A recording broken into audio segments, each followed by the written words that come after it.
So hello guys and welcome to our pre-season episode. Now there's going to be a lot of things happening in this episode, so stick with it. The first thing we're going to do is we're going to have our end of season board review from Aston Martin. Now the target position was 4th, we managed to finish in 3rd, and the long-term objective has been to score podiums in 25% of the season's races. We've blitzed that, so we've done very, very well there. If we have a look, our best driver position was Pierre Gasly, 3rd in the constructors, as we saw. Not too much movement on the team rating side of things, but the board confidence was high, and it was a $1.5 million bonus for the team at Aston Martin. So that is that side of everything sorted. Let's move on to the next bit. And the next bit is this. There were discussions, there were rumours of it going into Abu Dhabi, that there were discussions with an Italian team for us to take over as team principal. Now, there were 2 teams that finished above us in the constructors' standings. One was Red Bull, one was Ferrari. Obvious which the Italian team is. Now, Ferrari only won 2 races all season, had 2 fantastic drivers, better drivers arguably than us at Aston Martin. And we had a phone call from Maranello telling us to go for an interview. The terms and conditions have been discussed, and I can gladly say that we are now the Ferrari team principal. There's a few other kickers to this though. There was one in particular that was very important to Ferrari. Obviously, a legend of the sport, Michael Schumacher, had a very, very prosperous career here at Ferrari and won a lot of championships. They wanted to bring the Schumacher name back to Ferrari. So one of the conditions of my contract is that I hire Mick Schumacher as one of the drivers. I then asked if I could then pick the other driver as well. Mick Schumacher will be in car 2, but could I pick the number 1 driver? Our target is to win both the Drivers' and Constructors' Championships in our first season at Ferrari, and I don't think they're going to take anything less than that. Carlos Sainz and Charles Leclerc have been at the team for a long time now, and both drivers, as it happens, are coming up to the end of their contracts in 1 week's time. If you watched the last episode and the season finale of last season, you'll notice that Pierre Gasly has been one of the heartbeats behind this series, these last couple of seasons, and I have had the chance to speak to Pierre Gasly, and we're going to enter negotiations with him. It's not a done deal. Pierre might want to head up Aston Martin, depending on who takes over Aston Martin. He may feel they've got a better chance. But will that lure of driving for Ferrari manage to get him to Maranello? That is the key. Also, we've got to look at the staff as well. Enrico Cardiel is running out of contract in 1 week's time. We've got Peter Bonington here at Ferrari. He's currently one of the race engineers, along with Javier Marcos Pedros. So, a lot to be done in pre-season. We also have a look at the car, and if we have a look at the car analysis at the moment, the car is pretty good, it must be said. But we have got reg changes. Now, we built up the facilities at Aston Martin to a very, very high standard. Now, it must be said the facilities here, not quite as good, although they are at the moment upgrading them all as well. So they have done some work on the facilities. We're going to see the benefits of that, and the wind tunnel is a lot better than what we had at Aston Martin. Also, just another little kicker to all this, if we have a look at the car and the car parts development, the research projects have not been absolutely fantastic. If we have a look at the research, we've got technical changes on the front and rear wings of the cars. They've only done 1 research project on each. They've done none on the suspension, none on the underfloor, and they've done 1 on the chassis. So there's not been a lot of forward thinking here at Ferrari. We're here to change that. There's going to be a new style of car. This is the old livery from last season. We're going to unveil the new car as well in this episode. And there's a couple of new teams entering F1 as well. There's a lot on this episode, so stick with us. But next up, it's the driver transfers. Okay guys, so it's time to implement our new team here at Ferrari. And the first thing we're doing is we're going to take the technical chief, Pierre Wacher, from Red Bull. This is a big move for us if we can get this done. He's open to negotiation, so we're in the process of doing it, and it looks like we've got our man. We have got, stats-wise at least, the best technical chief on the grid in Pierre Wacher. So we're very happy with that.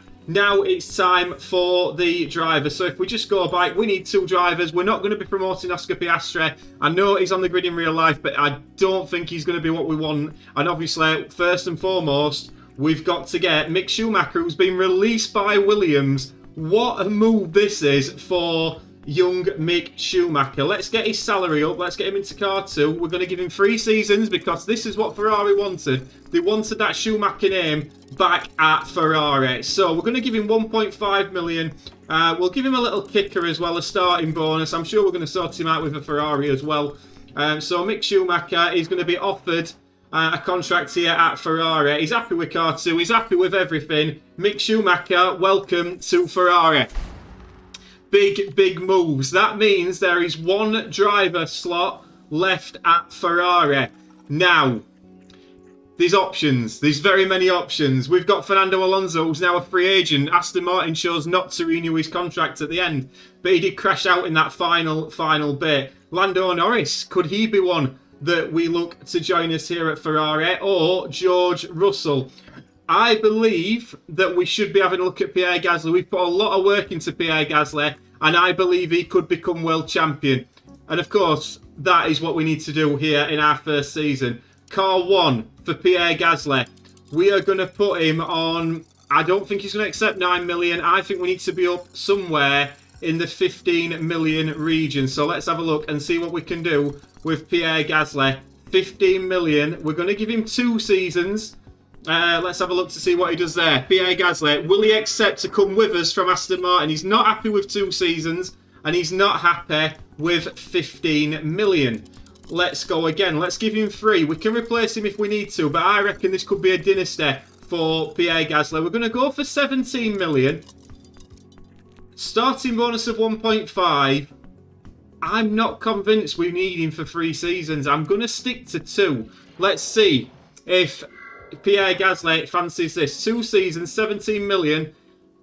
He's not overly happy. We will give him 1 last chance to join. We're going to give him $18 million in salary for him to join Ferrari. Otherwise, we may look elsewhere. He's not overly happy with 18 million. We're going to go back. We're going to have a few discussions and have a look if there's anybody else we fancy bringing in as our number 1 driver. Discussions have been had and we've identified Lando Norris as the driver that we may want to bring in as our number 1 driver. Again, we're going to go 2 seasons, 15 million and a starting bonus of 1 million for Lando Norris. Lando Norris has not had a car to challenge and win a title yet. Could he do that in a Ferrari? I think he very much could. So Pierre Gasly wanting a lot of money to come, refusing us a few times. We will give Lando Norris $1 million plus 15 million to drive for Ferrari. Let's have a look. He's happy in car 1. He's happy with 15 million and he has accepted our offer to become the number 1 driver at Ferrari. We've got a very good driver lineup. If we just have a quick look now at this driver lineup, Lando Norris is the number 1 driver. Mick Schumacher number 2. He's the one that we're hoping. I'm sure the guys at Ferrari want to win the title as well. And Oscar Piastri, I know it seems daft having him as a reserve, but we've got to have that Schumacher name. And Lando Norris, I believe, is a massive driver signing. So we're going to now get into next season. We're going to have a look at the power units and all things like that, what we can do to the car. And then we're going to have a look at a few new teams that are entering F1 this year. So here we go then. Welcome to the new season. Let's have a look at the regulations of sponsorship, all that sort of stuff. Let's get into that. So, sponsor obligations. Merchandising, we're okay. Race simulator event. This season is all about winning. So as little as we can possibly do, we will do. We're going to make sure we've got Mick Schumacher doing a bit of the driver appearances as well, because I think that's important. Obviously, he's going to be sort of the main selling point, I think. Although Lando Norris is a very popular driver, the Schumacher name back at Ferrari, God, they're going to be absolutely loving it on Sky Sports F1, aren't they? So we've got all that to do as well. We're going to confirm all that. So that's a sponsorship done.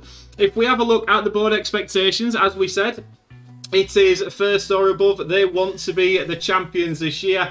Balance-wise, we're in pretty decent shape with his money. Not the best by any stretch of the imagination, but I'm sure we'll manage it effectively. Technically, we'll get into that after, once we've picked his power unit, etc. Financial-wise, cost cap, I'm sure we will manage that rather well. And with this season, we've got pole position bonus point, fastest lap bonus point. We haven't got double points for the last race, which is good. and it's pretty much as you were for the gearbox and engine limits, etc. So to the powertrain manufacturers, obviously we manufacture our own at Ferrari, which is nice. So it's the first time we're not going to be using the Red Bull powertrain, so Ferrari it is, so we'll confirm that. We may as well have them made for his own car. And now we've got a lot of development to do. We've got on the calendar, we've got a little bit of time before we kick off. We kick off on the 14th of March, I believe. That's when we kick off. So we've got a lot of development to do. But just to let you know where we are in terms of everything at this moment in time, we are first on the corner, and we're very strong on the cornering. We've got a little bit of work to do on the top speed and acceleration, but we are wanting to win it this year. As you can see, we've got some new teams coming in. You'll get to see all the liveries possibly at the end of this video. I'm going to try and get that in. We've got Nissan coming into it. We've got the Lotus coming back into Alpine, Maserati, partnering up with Haas. So we've got a lot of new liveries to look forward to. I'll bang them in at the end of this video so you get to see that. We've got 72 days now, but we are minus 1.7 million on the bank balance, so a lot to do, and I'll see you just after pre-season testing to let you know exactly where we are with this Ferrari. So guys, pre-season testing in Barcelona, these are the results that we got. So top speed and acceleration, we are the Car 1 performance, so second best team on the grid for top speed and acceleration. We are second best team in terms of low speed cornering. We're the best team in medium and high speed cornering. We're very good with our DRS. We know Red Bull in real life have got the magic DRS. Well, it appears we might have it this season here. It's the brake cooling and engine cooling which we're really looking at. The issue, we could have a miles better car, but we have been very, very restrained by the lack of funds. Obviously, they've spent a lot of money getting me in. We've spent a lot of money getting new drivers in. So the lack of funds haven't helped us. Once we get into the season, we start getting some bonuses, we can really develop this car. But at this moment in time, we are not in bad shape at all. We've got around, if we have a look, we've got 18 days before the Bahrain Grand Prix. So we're going to see if we can sneak any more little upgrades on. But if not, I'm sure once we get to the first couple of races over, we will be in with a shout. And so guys, as it's a new season of course, and we are now ready to start the race weekend here. Obviously we're going to be doing that on Thursday's episode, but stick with us. We're now just going to go through all the team changes, all the driver changes. We'll go through all that, then we'll show you all the new liveries at the end of this, and then it's the start of the new season in Bahrain on Thursday's episode. So let's have a look. Red Bull, Max Verstappen and Charles Leclerc are the new Red Bull pairing. My word, that's a strong driver lineup. At Ferrari, obviously, we've got Lando Norris and Mick Schumacher as per our contract.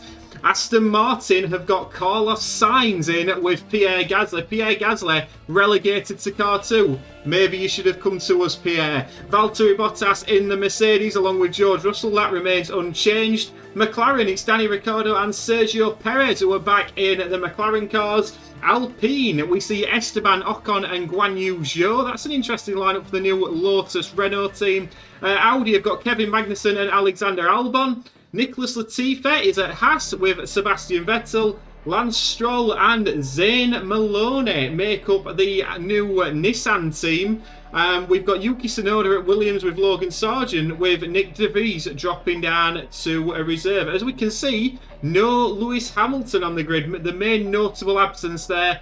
So that's all the driver team changes. That's everything. Coming up are all the liveries, and we'll see you on Thursday for the start of our Season 4 here on F1 Manager. Thanks for watching. Ta-ra.